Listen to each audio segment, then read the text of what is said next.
ہر قسم کے روحانی جسمانی مسائل اور وظائف کے لیے پیر اقبال قریشی چینل کو سبسکرائب کریں۔ پیر اقبال قریشی۔ بسم اللہ الرحمن الرحیم۔ ماہ سفر جو عرب معاشرے کے اندر منحوس سمجھا جاتا تھا اور زمانہ جاہلیت میں عرب لوگ اس ماہ سفر کو منحوس تصور کرتے تھے، توہم پرستی تھی اس کے متعلق۔ آج میں نے سفر کا آپ کو ایک تو ایسا خاص وظیفہ دینا ہے کہ شاید ایسا وظیفہ آپ نے آج تک سنا نہیں ہوگا، جو اتنا پاورفل پرتاثیر ہے کہ حضرت عیسیٰ علیہ السلام اس وظیفہ خاص سے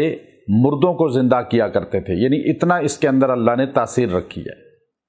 دوسرا، سفر کے مہینہ کے اندر اس وظیفے کو اللہ نے بڑی تاثیر عطا فرمائی ہے، اور سفر کے مہینے کو جو منحوس اور نحس سمجھتے ہیں وہ لوگ بھی غلط ہیں۔ عرب کے معاشرہ آپ صلی اللہ علیہ وسلم سے پہلے قتل و غارت گری کا معاشرہ تھا، انسانیت کی قدر نہیں تھی، خون بہانا، قتل و غارت کرنا مشغول اور محبوب پیشہ سمجھا جاتا تھا۔ لوگ جو ہے خون ریزی کے ذریعے رزق کماتے تھے، ڈاکہ ڈالتے تھے، چوریاں کرتے تھے، تو ان کے ہاں 4 مہینوں کو بڑا مقدس سمجھا جاتا تھا۔ محرم اور اس سے پہلے ایک مہینہ جو ہے ذی القعدہ کا، پھر ذی الحجہ کا، پھر رجب کا مہینہ۔ اب جب وہ ڈاکے ڈالتے، قتل و غارت کرتے، تو 3 مہینے لائن پہ آ جاتے، ذی القعدہ، ذی الحجہ اور محرم، تو وہ گھروں میں آ کے بیٹھ جاتے تھے اور ڈاکے چھوڑ دیتے تھے، لڑائی چھوڑ دیتے تھے۔ لیکن جب یہ 3 مہینے گزر جاتے، محرم جیسے ہی ختم ہوتا تو وہ لوگ کوچ کر جاتے، سفر کرنا شروع کر دیتے، اور گھروں سے مرد نکل جاتے قتل و غارت کے لیے، لڑائی کے لیے، بدلے لینے کے لیے، انتقام لینے کے لیے۔ تو گھر مردوں سے خالی ہو جاتے اور خواتین صرف گھروں میں رہتی تھی۔ تو اس لیے اس مہینہ کو وہ سفر کا کہتے تھے کہ مرد چلے گئے اور سفر ہو گیا ان کا۔ چونکہ جا کے لڑائی کرتے تھے، قتل و غارت کرتے تھے، ڈاکے ڈالتے تھے، اس لیے اس مہینے کو سفر منحوس سمجھتے تھے کہ عورتیں کہتی تھیں کہ یہ منحوس مہینہ آ گیا کہ ہمارے مرد گھروں سے 3 مہینہ رہنے کے بعد، سکون کی زندگی گزارنے کے بعد، لڑائی جھگڑے ختم ان 3 ماہ میں انہوں نے کیے تھے، لیکن اچانک یہ مہینہ آیا تو انہوں نے لڑائیاں بھی شروع کر دیں، ڈاکے بھی ڈالنے شروع کر دیے، جھوٹ بولنا بھی شروع کر دیا، گھروں سے بھی چلے گئے۔ اس لیے یہ مہینہ منحوس ہے۔ وہ اپنے بچوں کو سکھاتی تھی کہ یہ منحوس مہینہ آتے ہی ہمارے مرد، تمہارے باپ، ہمارے خاوند، فلاں کہتی ہمارا بھائی گھر سے چلا گیا، اس لیے وہ منحوس کہتے تھے۔ لیکن آپ صلی اللہ علیہ وسلم نے تعلیمات دی کہ یہ مہینہ سفر منحوس نہیں ہے، نہ اس میں بلائیں آتی ہیں، نہ مصیبتیں آتی ہیں، نہ اس مہینہ کے اندر جو ہے کوئی وبال آتا ہے، بلکہ عرب کے زمانہ جاہلیت کے لوگ کہتے تھے کہ یہ سفر اس کیڑے کو کہتے ہیں جو پیٹ کے اندر پیدا ہوتا ہے تو انسان کو بیماری لاحق کر دیتا ہے، موت کا ذریعہ بنتا ہے۔ وہ بعض نے کہا نہیں، پیٹ کی وہ تکلیف ہے سفر، جس سے بھوک اتنی لگتی ہے کہ انسان کھا کے سیر نہیں ہوتا، یہاں تک کہ مر جاتا ہے۔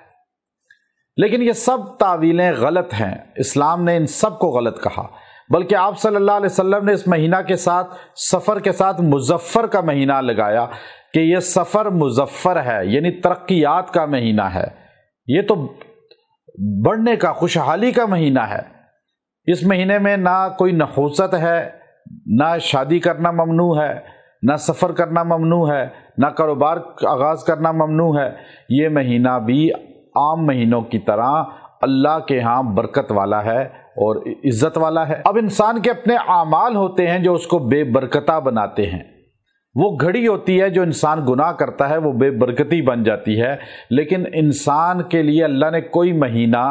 کوئی لمحہ بے برکتہ نہیں بنایا، منحوس نہیں بنایا، بلکہ انسان کے اعمال ان وقتوں کو منحوس بناتے ہیں۔ تو اس لیے یہ کہنا کہ فلاں دن منحوس ہے، فلاں مہینہ منحوس ہے، یہ اللہ کی ذات پر الزام ہے۔ اللہ نے فرمایا زمانہ میں ہوں، جو زمانے کو گالی دیتا ہے وہ اللہ کو گالی دیتا ہے۔ اس مہینہ کے اندر ایک خاص عمل آپ کو بتانا مقصود ہے کہ جو انسان سفر کی 5 تاریخ کو، 5 سفر کو عشاء کی نماز کے بعد یا فجر کی نماز کے بعد، اب سفر کا جو ہے یاد رکھیں، پھر لوگ ہم سے بار بار سوال کرتے ہیں، جو بھی اسلامی تاریخ کا آپ کو وظیفہ دیا جاتا ہے تو یاد رکھیے، اب میں نے 5 آپ کو بولا سفر، تو 4 سفر کے بعد مغرب کی نماز جب ہوگی تو 4 سفر کے دن کے بعد مغرب کی نماز ہوتے ہی 5 کی رات شروع ہو گئی۔ رات اسلامی کیلنڈر میں پہلے آتی ہے اور دن بعد میں آتا ہے۔ جیسے آپ چاند دیکھتے ہیں، چاند رات ہوئی اور عید کل ہے لیکن چاند رات اس سے پہلے ہوتی ہے۔ تو 5 سفر، اب 5 سفر کی فجر کی نماز کے بعد اگر پڑھے گا تو یہ تیر بہدف ہوگا، اس لیے کہ صاحب شمس المعارف نے، جو بہت بڑی کتاب ہے اور لکھنے والا بہت بڑا انسان تھا اور کئی 100 سال پہلے وہ دنیا سے چلا گیا، اور انہوں نے اس کو بڑا ہی پرتاثیر کہا ہے کہ جو انسان یہ فجر کی نماز کے بعد وظیفہ 100 مرتبہ پڑھ لے گا، جو حاجت ہوگی، جو ضرورت ہوگی، اللہ تبارک و تعالی اپنی جناب سے فوری پوری کر دیں گے۔ بلکہ مقاتل رحمت اللہ علیہ سے وہ روایت لائے ہیں کہ مقاتل رحمت اللہ علیہ یہ راوی ہیں کہ یہ وظیفہ پڑھ کے حضرت سیدنا عیسیٰ علیہ السلام مردوں کو زندہ کیا کرتے تھے، اور امام مقاتل رحمت اللہ علیہ نے فرمایا کہ اگر تم یہ وظیفہ پڑھو اور تمہاری حاجت پوری نہ ہو تو مقاتل کی قبر پہ آ کے، نعوذ باللہ یہ الفاظ اتنے سخت ہیں کہ ہماری جرت نہیں ہے بولنے کی، لیکن چونکہ روایت پوری بیان کرنی ہے، فرمایا اگر تمہاری دعا قبول نہ ہو تو مقاتل کی قبر پر آ کے لعنت بھیجنا۔ میں نے اپنی کتاب وظائف الصالحین میں لفظ لعنت کاٹ کے ملامت لکھا، تاکہ اتنی بڑی شخصیت، اتنا بڑا بزرگ، اتنا بڑا اللہ کا ولی یہ اتنے وثوق سے یہ جملہ کہہ رہا ہے کہ اللہ تمہاری دعا قبول ضرور کرے گا تم جب اس کو 100 مرتبہ پڑھ لو گے فجر کی نماز کے بعد، اور 5 سفر کو پڑھنا ہے۔ اور ہم نے ان کے لیے لفظ ملامت لکھا کہ انہوں نے گارنٹی دی کہ اگر تمہاری دعا قبول نہ ہو تو مقاتل کو ملامت کرنا۔ وہ دعا اتنی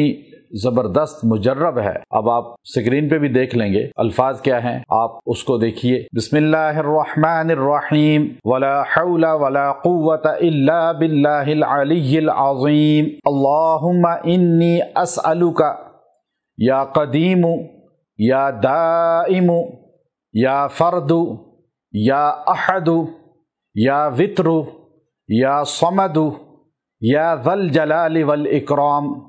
فَإِن تَوَلَّوْا فَقُلْ حَسْبِيَ اللَّهُ لَا إِلَٰهَ إِلَّا هُوَ عَلَيْهِ تَوَكَّلْتُ وَهُوَ رَبُّ الْعَرْشِ الْعَظِيمِ۔ یہ 100 مرتبہ آپ نے پڑھنے ہیں اور پھر خوش و خضوع سے دعا کرنی ہے۔ کوئی بھی مقصد ہے، شادی کا، کاروبار کا، گھریلو مسائل جھگڑوں کا، رزق کی وسعت کا، رکاوٹوں کو دور کرنے کا، ترقی عزت کا، کوئی بھی مقصد ہے اس کے لیے دعا کریں،